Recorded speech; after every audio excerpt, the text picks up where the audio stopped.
नमस्कार दोस्तों, the exam hacker channel में आपका स्वागत है। दोस्तों, पिछले वीडियो में हम लोग मेजर जो लैंड की कैटेगरीज है जो गवर्नमेंट के द्वारा नोटिफाई की गई है वो हम लोग पिछले वीडियो में देखे थे और उसमें देखे थे 8 टाइप की कैटेगरी लैंड की कैटेगरी यूजिबिलिटी के आधार पे गवर्नमेंट ने उसको डिवाइड किया है। दोस्तों, आज की इस वीडियो में हम लोग देखेंगे जो लैंड यूजेस की जो कैटेगरी थी वो कैसे चेंज हो रही है ओवर द टाइम। तो यहाँ पे देखेंगे चेंजिंग जो पैटर्न है इंडिया में लैंड यूजेस को, उसको आज की इस वीडियो में हम लोग डिस्कस करने वाले हैं। लेकिन इससे डिस्कशन से पहले दोस्तों, यहाँ पे पिछले वीडियो में भी हम लोग डिस्कस किए थे कि इंडिया का भी जो टोटल लैंड है 32.8 लाख स्क्वायर किलोमीटर, उसमें से सिर्फ 93% का ही हम सर्वे कर पाए हैं या उसकी इंफॉर्मेशन मेरे पास है। इसमें से 7% का जो एरिया है, कुछ एरिया तो पाकिस्तान और चाइना के द्वारा ऑक्युपाइड कर लिया गया है और कुछ एरिया में हमने सर्वे अच्छे से नहीं किया है, जैसे नॉर्थ ईस्टर्न जो स्टेट हैं असम के अलावा जो नॉर्थ ईस्टर्न स्टेट हैं वहाँ की लैंड की जो यूजिबिलिटी है उसका हमें अच्छे से इन्फॉर्मेशन नहीं है, तो उनको हमने छोड़ दिया है और 93% जो डेटा है उसी के आधार पर यहाँ पे हम लोग एनालिसिस करने वाले हैं कि जो लैंड की यूजिबिलिटी है उसमें कैसे चेंजेस आए हैं ओवर द टाइम। तो दोस्तों, यहाँ पे चेंजिंग जो पैटर्न आए हैं उसका आप रीजन देखोगे तो आप देखोगे इंडिया की जो इकोनॉमी की जो साइज है वो हमारा इंक्रीज हो रहा है, पॉपुलेशन बहुत ज़्यादा इंक्रीज हो रहा है, टेक्नोलॉजी भी हमारी इंक्रीज हो रही है। उसकी वजह से आप देख सकते हो जो मार्जिनल जो लैंड थे जैसे waste land, barren land, cultural waste land, ये सारे को हमने यूज करना स्टार्ट कर दिया। ठीक है, तो इनका यूजेस जो पहले कम दिख रही थी अब ज़्यादा दिखने लगी है। क्यों? क्योंकि हमारी इकोनॉमिक बढ़ रही है, पॉपुलेशन बढ़ रहे हैं, प्रेशर लैंड पे ज़्यादा हो रही है, टेक्नोलॉजी भी हमारे एडवांस हो गए हैं। तो जो पहले अनकल्टिवेटेड लैंड था उसको फर्टाइल बना के हमने एग्रीकल्चर करना स्टार्ट कर दिया। इसकी वजह से कुछ जो कैटेगरीज हैं उसमें आपको बढ़ोतरी देखने को मिलेगी, कुछ कैटेगरी में यहाँ पे डिक्रीमेंट देखने को मिल रहा है। फिर देखो हमारे कंपोजिशन ऑफ इकोनॉमिक कंपोजिशन आपको पता होगा दोस्तों, 3 कैटेगरी में इकोनॉमिक डिवाइड करते हैं। पहला हमारा प्राइमरी एक्टिविटीज़ वाले होती है जिसमें एग्रीकल्चर जनरली करते हैं। दूसरा होता है सेकेंडरी एक्टिविटीज़ जिसमें मैन्युफैक्चरिंग हम करते हैं। थर्ड होता है टर्सरी एक्टिविटीज़ जिसमें हम लोग आईटी सेक्टर या इंफॉर्मेशन से रिलेटेड जो भी हम लोग उसमें करते हैं। तो आप देखोगे इंडिया की जो इकोनॉमी की जो कंपोजिशन है, पहले एग्रीकल्चर से जो शेयर जो जीडीपी में शेयर था एग्रीकल्चर का पहले ज़्यादा था, लेकिन अब आपको सेकेंडरी और टर्सरी की जो सेक्टर है वो हमारा ज़्यादा हो जाएगा। एग्रीकल्चर का लगभग में 15% के आसपास जीडीपी का शेयर रह गया है। इसकी वजह से क्या हो रही है कि नॉन जो एग्रीकल्चर जो लैंड थी एक्टिविटीज़ में जो यूज हो रही थी उसका यहाँ पे इंक्रीमेंट देखने को मिलेगा। जो एग्रीकल्चर के पर्पज़ से यूज नहीं हो रही थी, पहले एग्रीकल्चर के लिए यूज हो रही थी, उस लैंड को या पहले वेस्ट लैंड थी उस लैंड को डाइवर्ट करके हम लोग नॉन एग्रीकल्चर पर्पज़ के लिए यूज करने लगे। तो हमारा कंपोजिशन ऑफ इकोनॉमिक से ही हमारा चेंज होता है, डिसाइड होता है कि हमारा लैंड का यूजेस कैसा होगा। इसके अलावा दोस्तों यहाँ पे जो एग्रीकल्चर पे प्रेशर बढ़ रहा है क्योंकि पॉपुलेशन बढ़ रही है, तो यहाँ पे आपको नेट सोन एरिया में तो ज़्यादा डिफरेंसेस नहीं होंगे क्योंकि कुछ एरिया आपको यहाँ पे एग्रीकल्चर, कुछ एरिया तो नॉन एग्रीकल्चर यूज के लिए यूज हो जा रहे हैं और कुछ वेस्ट लैंड को एग्रीकल्चर पर्पज़ के लिए यहाँ पे इंक्रीज कर दिया जा रहा है। तो प्रेशर ऑफ एग्रीकल्चर लैंड यहाँ पे इंक्रीज हो रही है। तो ये सारे रीजन रिस्पॉन्सिबल है इंडिया की जो पैटर्न है यूजेस जो पैटर्न है लैंड का उसको चेंज होने के लिए। दोस्तों, डेटा की बात करें तो लैंड यूज पैटर्न जैसा हम लोग पिछले वीडियो में 8 कैटेगरी में डिवाइड किए थे, उसी 8 कैटेगरी को यहाँ पे हम लोग डिस्कस करने वाले हैं कि जो 1960 और 61 में जो हमारा लैंड यूजेस का जो पैटर्न था, अब 2008 और 2009 में क्या हमारा अंतर आया और क्यों अंतर आया और हमारे ये जो चेंजेस हैं वो कौन सी इन्फॉर्मेशन को रिवील करती है, हमें क्या बताती हैं, वो सारे हम लोग यहाँ पे डिस्कस करेंगे।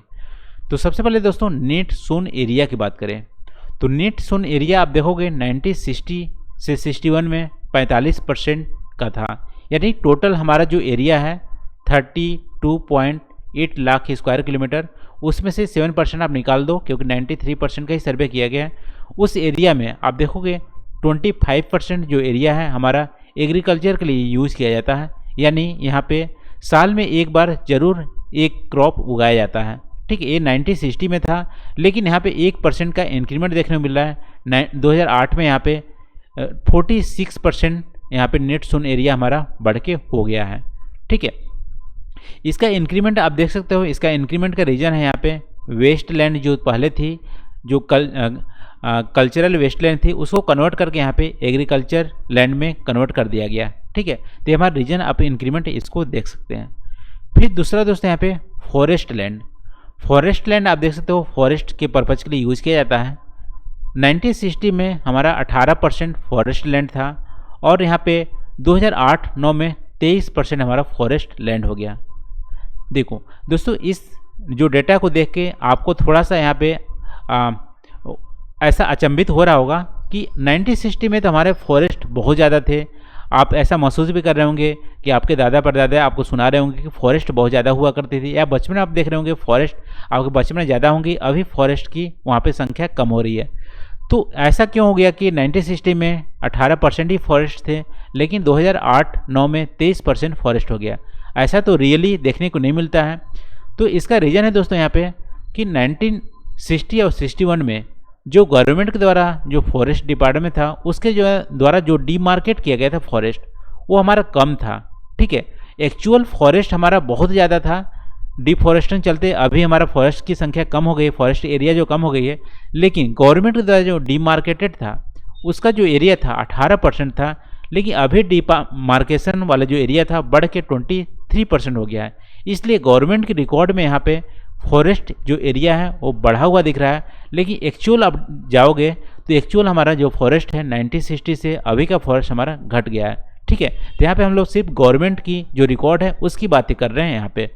तो फॉरेस्ट का आप देख सकते हो लैंड जो हमारा यूजेबिलिटी है 18 से 23% यहाँ पे फॉरेस्ट लैंड हो गया है 2008-9 में। तीसरा कैटेगरी दोस्तों यहाँ पे बैरन एंड कल्चरल वेस्ट लैंड। देखो बैरन या वेस्ट लैंड यहाँ पे हमारा क्या था कि जो हमारा यहाँ पे जो अनसुटेबल है एग्रीकल्चर के लिए वो हमारा बैरन, और कल्चरल वेस्ट लैंड वो था कि जो हमारा 5 साल से ज़्यादा के लिए यहाँ पे छोड़ दिया गया। ठीक है, दोनों की कैटेगरी को यहाँ पे मर्ज कर के आप देखोगे तो देखो 12% यहाँ हुआ करता था लैंड 1960 में, लेकिन यहाँ पे 6% बच गया है 2008-9 में। यहाँ पे डिक्रीमेंट देखने को मिल रहा है। अब डिक्रीमेंट क्यों देखने को मिल रहा है, आप इसको रीजन आप रिस्पॉन्सिबल ठहरा सकते हो कि पॉपुलेशन की प्रेशर ज़्यादा है, इसलिए यहाँ पे एग्रीकल्चर के लिए ये डाइवर्ट कर दिया गया है। और टेक्नोलॉजी हमारे पास इतनी एडवांस हो गई है कि जो पहले बैरन या अनकल्टिवेटेड जो वेस्टलैंड थे उसको हम सुटेबल बना पाए हैं एग्रीकल्चर के लिए। ठीक है, तो इसकी वजह से यहाँ पे डिक्रीमेंट देखने को मिल रही है इस कैटेगरी में। अगला जो कैटेगरी है दोस्तों यहाँ पे परमानेंट पैस्चर एंड यहाँ पे ट्री क्रॉप्स। ठीक है, इसमें आप देखोगे ट्री क्रॉप्स और परमानेंट जो पैस्चर हैं यानी पहले ग्रेजिंग के लिए यूज की जाती है, उसमें भी आपको डिक्रीमेंट देखने को मिल रहे हैं। पहले कैटल के लिए ग्रेजिंग के लिए 6% का लैंड हुआ करता था, लेकिन अभी हमारा 4% का सिर्फ रह गया है। इसमें 2% की यहाँ पे डिक्रीमेंट देखने को मिल रही है। फिर देखो non agriculture uses. Non agriculture uses का मतलब यहाँ पे सेकेंडरी और टर्सरी जो इकोनॉमिक एक्टिविटीज़ है उसके लिए। तो पहले 1960 से 61 में आप देख रहे होंगे 5% सिर्फ यूज होता था नॉन एग्रीकल्चर पर्पज़ के लिए। यानी नॉन एग्रीकल्चर पर्पज़ का मतलब यहाँ पे ह्यूमन की सेटलमेंट के लिए, घर बनाने के लिए, इसके अलावा इंडस्ट्रीज बनाने के लिए, इसके अलावा आप ऑफिस बनाने के लिए, ठीक है, रोड रेलवेज ये सब बनाने के लिए जो यूज होता था 1960 से 61 में 5% से भी यूज होता था, अभी हमारा 9% का हो गया है। ये हमारा इन्फॉर्मेशन रिवील करता है कि हमारा जो सेकेंडरी और टर्सरी जो इकोनॉमिक एक्टिविटीज़ है वो बहुत ही ज़्यादा बढ़ गया है। तो हाईएस्ट इंक्रीमेंट आपको देखने को मिलेंगे नॉन एग्रीकल्चर जो लैंड की यूजेस है उसमें। अगला जो कैटेगरी है दोस्तों यहाँ पे कल्चरल वेस्ट लैंड। देखो कल्चरल वेस्ट लैंड का मतलब है यहाँ पे कि ऐसा, पहली बात यहाँ पे कि पंचायत या कम्युनिटी के द्वारा ओन किया जाता है कल्चरल वेस्ट लैंड, किसी इंडिविजुअल का अधिकार नहीं होता है। और कल्चरल वेस्ट लैंड में यहाँ पे 5 साल से ज़्यादा मतलब 5 साल से ज़्यादा समय तक इसमें खेती नहीं की गई है। ये एग्रीकल्चर के लिए सूटेबल हैं लेकिन खेती नहीं की गई है, उसको बोलते हैं कल्चरल वेस्टलैंड, और ये पंचायत और कम्युनिटी द्वारा ओन किया जाता है। इसमें भी आपको डिक्रीमेंट देखने को मिलेंगे। 6% हमारा कल्चरल वेस्टलैंड था 1960 से 61 में, लेकिन 4% अभी रह गया है 2008-9 में। ठीक है, तो इसमें डिक्रीमेंट देखने को मिल रहे हैं। फिर आप देखोगे current follow land. Current follow land का डेफिनेशन क्या है कि 1 साल, अभी लेटेस्ट जो 1 साल में इसमें कोई भी क्रॉपिंग नहीं की गई है, लेस देन 1 साल, यानी 1 साल के अंतर्गत कोई भी क्रॉपिंग नहीं की गई, उसको बोलेंगे current follow land. Current follow land में आप देखोगे तो यहाँ पे इंक्रीमेंट देखने को मिल रहे हैं 4 से 5%। पहले 4% हुआ करता था, जिसमें 1 साल से अंदर खेती नहीं की जाती थी, और यहाँ पे 5% का यहाँ पे इंक्रीमेंट, 1% का इंक्रीमेंट देखने को मिल रहा है। इसका आप रीज़न देखोगे तो आप बोल सकते हो यहाँ पे क्लाइमेट चेंज या जो रेनफॉल की वेरिएबिलिटी है उसको आप रिस्पॉन्सिबल ठहरा सकते हैं कि मान लो उस साल रेनफॉल नहीं हुआ किसी भी एरिया में, मान लो एक बुंदेलखंड एरिया में बारिश नहीं हुई तो वहाँ पे खेती नहीं की जाएगी, उस बरसात में खेती नहीं की जाएगी, तो हमारा जो फॉलो लैंड है वो हमारा बढ़ जाएगा। तो करेंट फॉलो लैंड क्या होती है, पिछले 1 साल में खेती नहीं करते हैं, उसको बोलते हैं करेंट फॉलो लैंड। और इसका पैटर्न आपको इंक्रीमेंट देखने को मिल रहा है। क्यों? क्योंकि क्लाइमेटिक चेंज की वजह से, मानसून की अनसर्टेनिटी वजह से, रेनफॉल की वेरिएबिलिटी होने की वजह से यहाँ पे क्रॉपिंग नहीं होती है। अगला लास्ट जो कैटेगरी दोस्तों, जो करेंट फॉलो लैंड है उसके अलावा other than current follow land, उसमें क्या होती है 1 साल से 5 साल के बीच तक यहाँ पे खेती नहीं की गई है। ठीक है, उसको बोलेंगे other than current follow land. इसमें भी आपको डिक्रीमेंट देखने को मिलती है। पहले 4% तक जो other than current follow land थे उसमें 4% का जो एरिया था, अभी हमारा 3% का हो गया, 1% का यहाँ पे डिक्रीमेंट देखने को मिल रही है। तो ये 8 कैटेगरी का हम लोग चेंजिंग पैटर्न देखे दोस्तों 1960 से 2008 और 9 के बीच में। इसकी इन्फॉर्मेशन की आप समराइज करना चाहोगे तो 4 जो कैटेगरी हैं उसमें नेट इंक्रीमेंट देखने को मिल रहे हैं, और 4 जो कैटेगरी है उसमें नेट डिक्रीमेंट देखने को मिल रहे हैं। नेट इंक्रीमेंट आपको देखने को मिलेंगे नेट सोन एरिया में, यानी एग्रीकल्चर एरिया में आपको यहाँ पे इंक्रीमेंट देखने को मिल रहेंगे 1% का। फॉरेस्ट लैंड में 18 से 23% हो गए हैं, उसका भी इंक्रीमेंट देखने को मिलेंगे। नॉन एग्रीकल्चर जो यूजेस हैं, यानी कि प्राइमरी, सेकेंडरी और टर्सरी एक्टिविटीज़ में जो यूज हो रहे थे, वो भी आपको इंक्रीमेंट देखने को मिल रहे हैं। फिर करेंट फॉलो जो लैंड है उसमें भी आपको यहाँ पे इंक्रीमेंट देखने को मिल रहे हैं। ठीक है, तो करेंट फॉलो लैंड में इंक्रीमेंट भी देखने को मिल रहे हैं। तो 4 कैटेगरी में हमारा इंक्रीमेंट देखने को मिल रहा है, और अदर जो 4 कैटेगरी है उसमें हमारा डिक्रीमेंट देखने को मिल रहा है। यदि इसकी एक फिर से आप इन्फॉर्मेशन को यहाँ पे समराइज करोगे तो नॉन एग्रीकल्चर यूज में इंक्रीमेंट देखने को मिल रहे हैं। क्यों? क्योंकि पॉपुलेशन का प्रेशर बढ़ रहा है, हमारे पास टेक्नोलॉजी अच्छी हो गई है, ग्रीन रिवोल्यूशन हो गए हैं, फर्टिलाइज़र का हम यूज कर रहे हैं, इसलिए जो वेस्ट लैंड थे, जो पहले अनयूजेबल जो लैंड थे, उसको हम लोग एग्रीकल्चर के लिए यूज कर रहे हैं, और पॉपुलेशन की प्रेशर की वजह से हम जो हमारा जो एरिया है वो हमारा एग्रीकल्चर के लिए हमारा बढ़ गया है 1%। फिर देखो फॉरेस्ट एक्चुअली आप देखोगे तो फॉरेस्ट की जो लैंड है वो बढ़ी नहीं है, लेकिन गवर्नमेंट के रिकॉर्ड में ये हमारा बढ़ गया है। डिमार्केशन एरिया गवर्नमेंट ने बढ़ा रखे हैं, और इसकी वजह से आपको 18 से 23% फॉरेस्ट की जो लैंड है वो आपको देखने को मिल रही है। फिर अगला है दोस्तों करेंट फॉलो लैंड। इसमें क्लाइमेट चेंज की वजह से पहले 1 साल से जो कम, 1 साल लेस देन 1 साल वाले, यानी कि करंट ईयर में आप देख सकते हो कि जो क्रॉप नहीं उगाई जाती थी उसका एरिया कम हुआ करता था, लेकिन अभी बढ़ गया क्योंकि रेनफॉल की वेरिएबिलिटी बढ़ रही है। क्लाइमेट चेंज की वजह से मानसून हमारा इरेटिक होता जा रहा है, इसकी वजह से करंट फॉलो लैंड की एरिया जो है बढ़ गई है। फिर नेट सोन एरिया, वो भी हमारा कल्चरल, एक मिनट यहाँ पे नेट सोन एरिया नहीं, कल्चरल जो वेस्ट लैंड थे, वो कम्युनिटी जो वेस्ट लैंड थे वो हमारा इंक्रीमेंट देखने को मिल रहा है। सॉरी, यहाँ पे हम लोग क्या देखे थे, नॉन एग्रीकल्चर, हाँ नॉन एग्रीकल्चर यूज के लिए हमारा बढ़ गया है, और जो नेट सोन एरिया में हमारा बढ़ा हुआ देखने को मिल रहा है।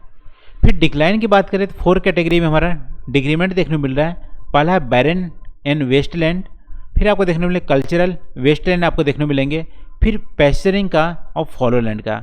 तो बैरन और वेस्टलैंड में डिक्रीमेंट देखने को मिल रहे हैं क्योंकि इनका जो एरिया था वो एग्रीकल्चर के लिए यूज़ कर लिया गया, इंफ्रास्ट्रक्चर के लिए यूज़ कर लिया गया, जो प्राइमरी एक्टिविटीज़ है उसके लिए यूज़ कर लिया गया। कल्चरल वेस्टलैंड में डिक्रीमेंट देखने को मिल रहे हैं क्योंकि पहले हमारा कल्चरल वेस्टलैंड यानी कम्युनिटी में ज़्यादा लैंड हुआ करता था, लेकिन अभी हमारा वो कम हो गया है। यहाँ पे इंक्रोचमेंट आप देखने को मिल रहे हैं कि इंडिविजुअल द्वारा इंक्रोचमेंट कर लिया गया है कल्चरल वेस्टलैंड का। फिर पैस्चरिंग के लिए पहले कैटल के लिए ग्रासलैंड के लिए जो लैंड था वो ज़्यादा था, लेकिन अब हमारा कम हो गया है। फॉलो लैंड हमारा जो other than current follow land है वो हमारे यहाँ पे डिक्रीमेंट हो गया है। ठीक है, तो ये हमारा डिक्रीमेंट की कैटेगरीज है। इसके हम लोग इन्फॉर्मेशन को भी डिस्कस किए, क्यों हमारा डिक्रीमेंट हुआ, क्यों इंक्रीमेंट हुआ।